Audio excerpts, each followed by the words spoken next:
by the vendor application, which you're using to upload items and manage your orders.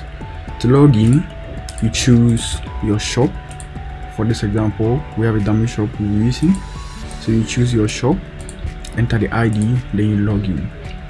After logging in, this window pops up. You click to continue, and you are welcomed with this interface. You have 4 activities or actions you can perform: upload item, all orders, inventory, as well as view your profile.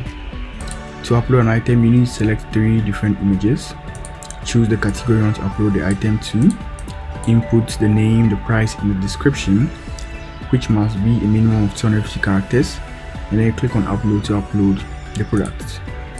You can come here as well to check your orders.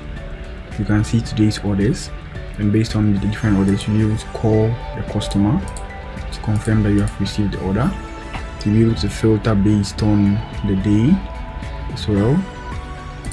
And then coming to the inventory section, you have an inventory list of all products you have uploaded.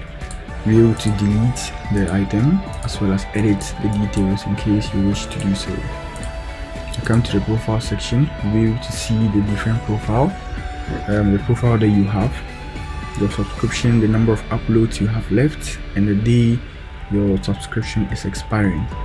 Also, you'll be able to contact the admin as well in case you have an issue with your subscription or your account, or regarding the application in general. You can also click here to log out of the application and come back home.